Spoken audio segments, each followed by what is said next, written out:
Hi, so I'm working on a breadboard computer, and yeah, this is going to be probably some sort of a devlog or something that is going to be basically documenting the development of the said computer. So in this video, I just wanted to talk about the register for the computer I made, the first prototype, and yeah, basically explain how it works and yeah, say what I want to improve and what I don't, what I actually like, why I like it, and yeah.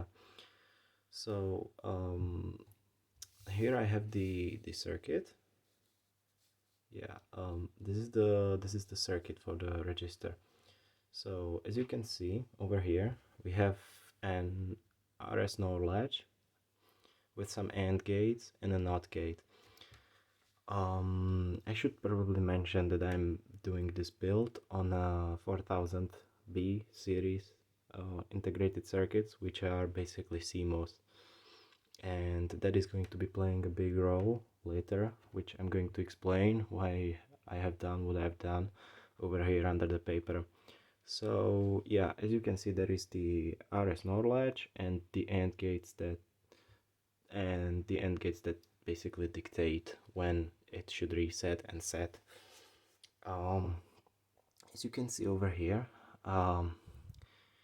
when basically this input is 0 and this input is 0, this output is 1, and then this disables this NOR gate, which basically doesn't let the voltage to go over here, meaning yeah, we get an output over here which is 1, and when we set this to 0, it basically turns this one on, which when we have two zeros over here, it resets the RS NOR latch and basically sets it to 0, which then this will be 0, and this means that it is the inverted output, which basically sets it to 1.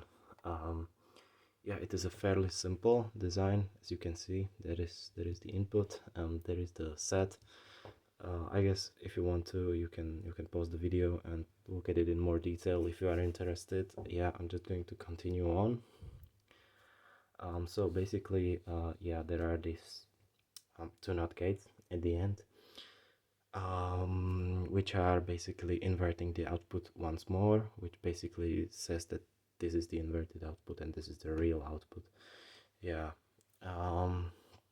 So this looks very unusual, and it's actually pretty redundant, since, well, it's not redundant, it's there for a reason, but just because of this application with the LED, I'm going to be using the example with an LED later down the line. But yeah, now you can just see that there are these two, which basically sets this to an output and this to an inverted output, which isn't really that useful because I could just hook up another wire if I could just change them up, but it is very useful when I want to take out an output from it and show it on, for example, an LED, which is going from the output to the ground. And yeah, let's dig a little bit deeper into the circuit, yeah, which is over here.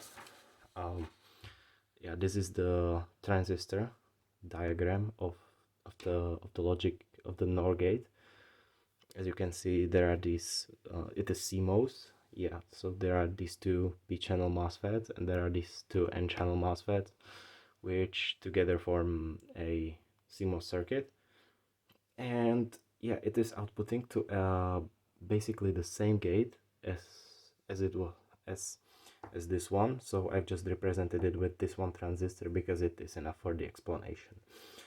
Yeah, as you can see, the transistors are have basically capacitors over here, which means when we are outputting to a NOR gate, like we see over here, when we output to an input of the NOR gate, we basically, when we hook up an LED to the output of the NOR gate, we are basically pulling this voltage, this input, to the ground with the LED. So the voltage on this wire is always 0 volts because it's the voltage of the ground. And then basically this capacitor, or the capacitor at the gate of the MOSFET, is basically always discharged, which means the MOSFET never turns on. Because, yeah, and when this, meaning that when the MOSFET never turns on, or MOSFETs, as we can see there are two, one P channel and one N channel, when they never turn on, that means the gate is always at 0, which means only input that can be ever 1 is this one. Yeah, and the same is over here. And meaning that this transistor, or basically this gate, the circuit will break. And because of this LED, which is acting as a pull-down resistor, pulling down the voltage from this gate.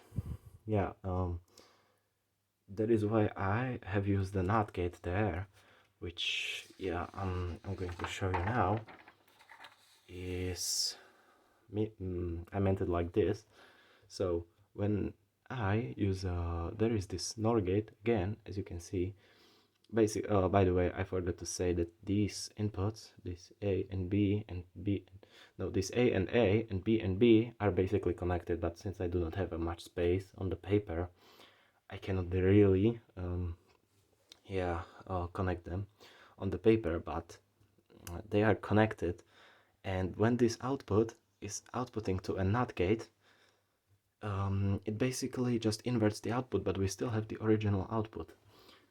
But then we can use the LED and pull it to the ground without no consequences, because yeah, the LED is basically separated from this output of the NOT gate, NOR gate. I'm sorry, which when we look at the circuit again, doesn't affect it. Yeah, when I look at it like this, it doesn't really affect it because the output isn't affected, and when the output isn't affected by anything else, that means the input of this NOR gate, I'm sorry, isn't affected as well. And the same goes for this one.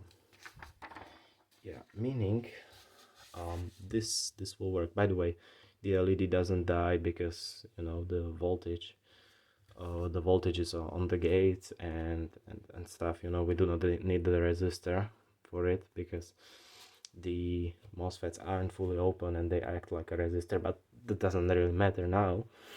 Yeah, so I could, in theory, use a buffer over here, not a NOT gate, but I'm going to show you on the real circuit which I have over here why this is actually for current purpose more useful. But what I actually want to do is over here, since we need to output to a logic gate, we can output to an AND gate, not an AND gate but AND gate. Yeah, we can output to its inputs over here, and then when we trigger the AND gate, it basically opens up whichever is turned on, and then we basically have a read on the register, which is like so nice. And yeah, we can see that the circuit basically stays the same. We can use the output to power the LEDs because it's going through a logic gate, and this one is not affected, and we can read from it, so we can even control the reading, which is even more lucrative. Now I just want to say that yeah, I could have used the flip-flops, but I really didn't want to. I wanted to design this circuit myself, and so I did basically. Yeah, and yeah, but this version isn't actually done yet. I'm planning to do it. I actually have a lot of chips, AND gate chips with me, but yeah, I have to first compact it on the breadboards, and you'll see what I mean later. Yeah, so enough talking about theory and stuff, and let's get to the circuit itself. It's basically here. So as we can see, it can hold 8 bits. This is the most significant bit. This is the least significant bit. This white wire, which is loose, is the set wire. I actually couldn't fit a button somewhere over here, so I had to do it this janky way. And this line is the set line for each of the circuits. It's basically connected between 8 of these circuits, and yeah, so this is the set line, and these are the 8 inputs. These are the 8 inputs. As you can see, there are two bits for each breadboard, which means there are 2 pull down resistors on each input per breadboard. Yeah, I've been using 1 kilo ohm resistors, but I want to change that as well because they are fairly strong pull downs, and yeah, I'll probably use something else down the line, most likely. So yeah, let's power the circuit.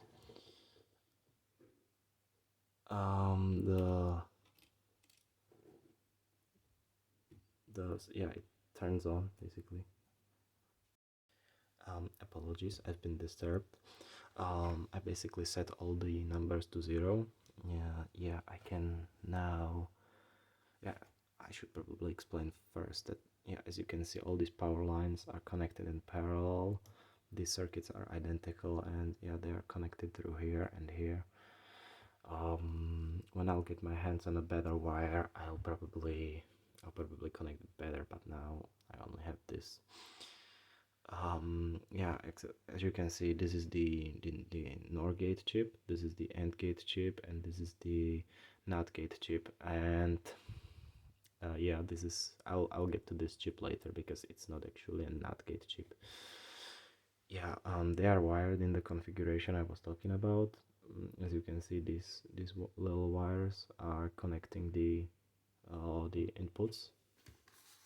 Those little red wires are these wires, these X wires.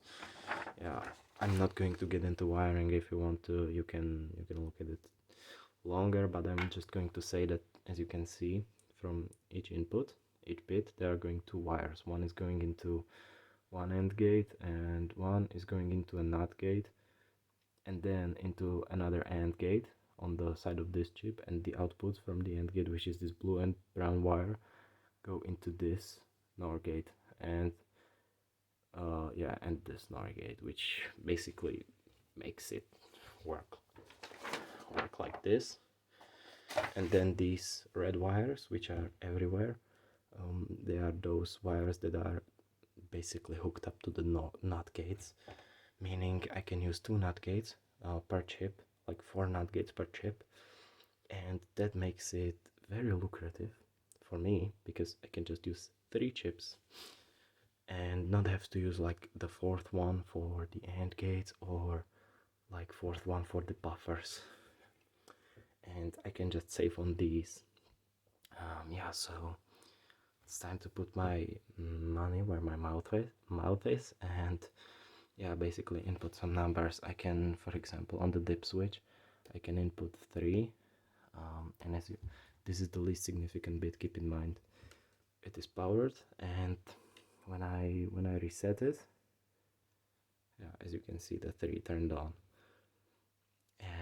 Yeah, I can now, when I change it, for example, to something else, you can still see that this is turned on, and then I can set it to, for example, these 2 to turn on, and then voila, they will turn on, and these 2 will turn off. And then I can set in a random number, for example, 1 0 1 1 0 1 0 1, and then reset it again, and then it will turn on again. This is all well and good, but there is one problem with my circuit, which is basically when you see this NOR gate, they turn on basically at random. So when you first turn on the computer or power the circuit, you'll get a random output, which means every single time you turn on the computer, you have to set it all at 0, as I'm doing right now, and then basically just reset it.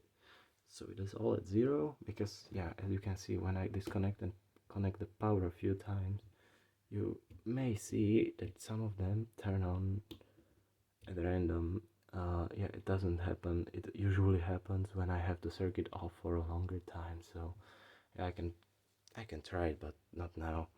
You'll just have to believe me that yeah, it is what it is.